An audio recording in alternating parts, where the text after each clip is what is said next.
Hey y'all, what's up? It is Kelly here, also known as the Spoiled Writer. Y'all, let me tell y'all about this video. Okay, I just finished watching Self-Made, the story by Netflix, inspired by, and I have to say inspired by, the life of Madam C.J. Walker. I'm very confused. Before I get into my review of the 4-part documentary, I just want to say this. If you have not seen it yet, don't watch this video. Like, it's gonna spoil it. It's gonna be a spoiler. Okay, so I am going to allude to different things that happen in the movie. I am going to share things that probably will not make any sense if you haven't seen it, or will just mess up the entire experience of watching it for you. So if you have not seen it, this is your chance. Leave this video, go watch it, make your own decision on how you feel about it, what you love about it, what you don't like about it, all of that stuff. Then you can come back and watch this review. But I just wanted to give you that warning before I start, okay? Because I'm not good at holding water. Like, I just finished like an hour ago, and I'm already have on a full face of makeup on camera for YouTube. Like, I didn't look like this an hour ago. I was rolled up in bed watching, okay? All right, so now we can hop into this video. So of course I have my iPad here because I took notes, and I knew I was going to have to take notes to be able to remember, but I was not ready for the amount of like commentary that I had for it. I wish, like, if it wasn't so long, I could just like put the video down here and you guys could see my facial expressions, okay? So first off, let me start by saying this. I am not super familiar with the story of Madam C.J. Walker. I'm not gonna lie and say that I am. They didn't really teach anything about her in school. I definitely had to look some things up, and I will say that after watching it, I am going to go searching for a more historical reference of her life, because I am curious about what her life was actually like in comparison to the movie, because it was a little off-putting, okay? So let's start off with film quality. Film quality was definitely a 10. I love my people. I love black people, but a lot of times when there's a black movie and it's black produced, the quality somehow gets lost in the mix of, like, it just becomes a low quality film. And it's possible to have a low budget and still have a high quality film, but a lot of times that gets lost. So I definitely wanted to say the quality of the film, the setting, the clothing, the set, the makeup and hair, the lighting, they did an amazing job with that. Amazing job. Very high quality. The casting was also a 10, y'all. They used a lot of actors that we are familiar with. Octavia Spencer was Madam C.J. Walker. Totally accurate. She's an amazing actor. She did an amazing job. And actually, when they put her picture of her in her hair and makeup, like fully dressed in the movie, juxtaposed to a picture of Madam C.J. Walker, they actually kind of look alike. Like, they did a really good job with that. Carmen Ejogo was the Addie Malone, which was her rival, or whatever you want to call it. That's how she was in the movie. According to what I'm reading or what I've read, that's not really how it was in real life, but in the movie, she was her rival. Tiffany Haddish was Madam C.J. Walker's daughter. Tiffany Haddish was Madam C.J. Walker's daughter. That was interesting because it was a different role for Tiffany Haddish. It was definitely different. I'm not a Tiffany Haddish fan because I don't believe that she's really funny, but I do like her personal story, her tenacity, and I feel like this was actually really good for her because it gave her a role that allowed her to be more serious, and I think that was really good for her career, and she did a great job, so that was good. It kind of put me on Team Tiffany Haddish for this movie. Blair Underwood was casted as Madam C.J. Walker's husband.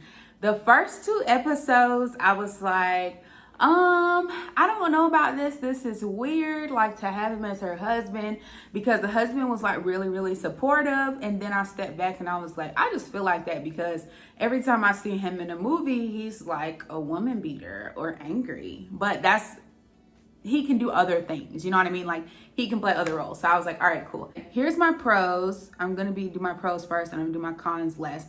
So pros, definitely the music selection. I liked that they used urban music to kind of like keep the story relatable. Like we can listen to those songs and feel the way that she felt, you know, that Madam C.J. Walker felt in the movie. So I really like that they went with newer music selection. Another pro, the highlights of Black excellence. I mean, can we get a hand clap? Like, for real, it is very, very, very rare. And honestly, I can't even think of another movie that is set in this time period where like over half the cast is not slaves. Like it was a really good show of Black excellence and things that Black people were doing to be progressive during that time period, because there's a lot of amazing Black history that happened in the early 1900s and it doesn't really get covered. It kind of gets overshadowed. Like even though the slaves were freed by the time that her story, you know, took place in history, there was still a lot of racism. Of course, they showed the hanging. And so it was kind of like, I was just glad that for once there's a Black movie prior to 1950 that doesn't have to do with Black people being slaves. Like I was just happy for that. So the Black excellence, highlights of Black excellence was great. Okay, another good pro, the female enterprise is good for the family. Oh my God. When she said that line, I was like, yes, honey. Because for some reason in today's society, there's so much belief that if a woman owns a business, that she either can't be in a successful marriage or that her marriage is like this.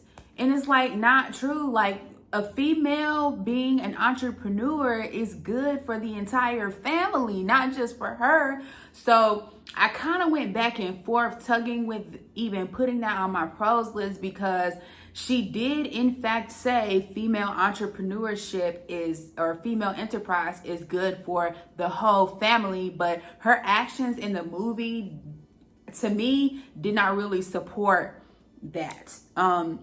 But she did actually say it, and I do firmly believe that a female or mom be an entrepreneur is good for the whole family. It doesn't have to be a competition of who makes more money and, oh, if I'm bossy and I run my business, then I'm an independent woman and I can't have a husband. Like, that's not a thing. Like, somebody can handle you, sis. You just got to find somebody who can handle you. Like, you know what I mean? So yeah, that was another pro. So last but not least on my pros list is man versus woman is not a competition, which I basically just accidentally put those two together. But man versus woman is not a competition, it's a team, okay? So definitely pros that they highlighted the husband being as supportive as he was, okay?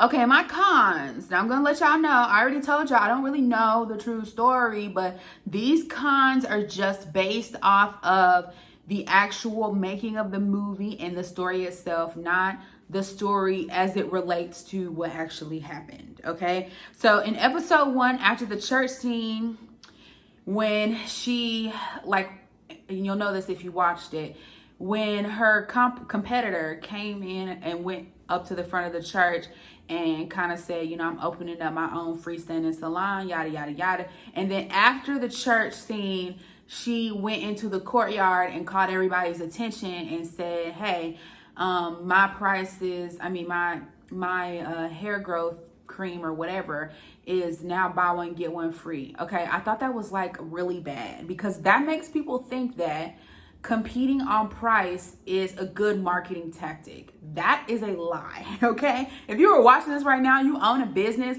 lowering your price does not guarantee that you're going to make more sales or beat your competitors or have more customers. Like, that is a really bad marketing tactic. So I was like, why did they do that? Like, I know for a fact that she did not build $1 million business off of lowering her price. Like, that did not happen. So she may have lowered her price. You do have promotions, you do have sales, but that's like not a thing, okay? So horrible. Another con, how they portray her husband.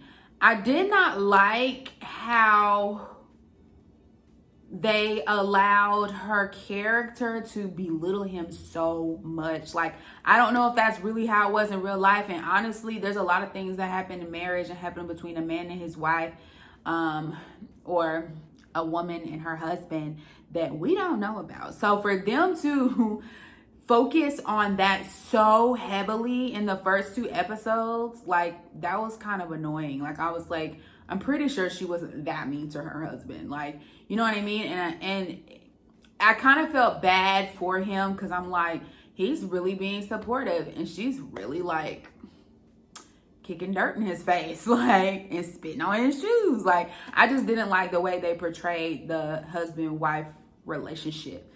The third thing on my cons list is how arrogant they made her. I'm hoping to God because I'm gonna look and probably on Amazon or Barnes and Nobles and get a book of her life story, one that's actually close to her life story. But I am hoping that when I read the book, she's not as arrogant as they made her in the movie. Because I'm like, you can be a successful woman in business and not walk all over people, disrespect your husband. Like, there's a way to do this and still be nice. Like, you know what I'm saying? Like, I'm like, why are they making her seem so arrogant? Like, just everything she was doing, like, she didn't want to listen to anybody. She, like, I understand having dreams and like wanting to grow and have a large company, and she was probably facing a lot more adversity than any of us have experienced in our entire lives, even as Black people. But even in between, like, her interaction with her and between her and other Black people was like, why are they making her seem so like she was just uppity? And yeah, I don't know. I just felt like they made her seem really, really arrogant, and you don't have to be arrogant to make money. So I don't know. That's just my personal opinion. Last but not least, on my cons list, I felt like the movie kind of defiled the sanctity of marriage and collaboration and teamwork. Like, it just threw a whole bad name on marriage, just like all together. It made it seem like if you want to be successful, if your husband's not washing someone's hair, that's not your husband. Like, that's literally how the movie made it seem like. So they did a really good job, I think, with making people more aware of who she is. And I think after this, a lot of people are going to seek out realistic information about her, which is a good thing. In the end, it is a good thing overall for the bigger picture. I mean, I'm ordering a book on her life. Like, they did a really good job with motivating us to seek the real information. So that was really good. A shout out to Cleophas, the character Cleophas. He was freaking hilarious. Okay, so I wrote down these 2 lines because I thought these were the best 2 lines in the whole movie. The first one was, "If you start another fire, I'll shoot you dead." When he turned to the daughter's husband and said, if you start another fire in here, I'm gonna shoot you dead," I was rolling on the ground. Like, I was like, that's hilarious, because he knows he started that fire and he's trying to act like he didn't. That was hilarious. And then the second line I thought was really good. "If you're lonely, get a hobby," which he also said. He said a lot of good lines that were like, they're funny, but like, seriously, if you're in a marriage and you're lonely, get a hobby. Like, that is not an excuse to cheat on your wife. So that was really good too. So I thought Cleophas was funny, but they also used him in a way to like really point some important things out, which was really good. So I'm going to do another video that I'm going to upload probably the day after you guys see this one. It's going to have my takeaways. So this was more like for the lifestyle side, the informal. If you have not seen it, I hope you did not watch this whole thing if you have not seen it. But if you have seen it, please let me know what you think below. I try to be as non-biased as possible since I don't actually know her real story. But please, please, leave some stuff in the comments below, because I know I'm not crazy with some of this stuff. I'm like, I just need somebody to co-sign me, because I feel like I just watched something and I'm just really confused, like, on what actually happened and why they portray certain characters certain ways. So Y'all let me know. Thank you guys. See you later.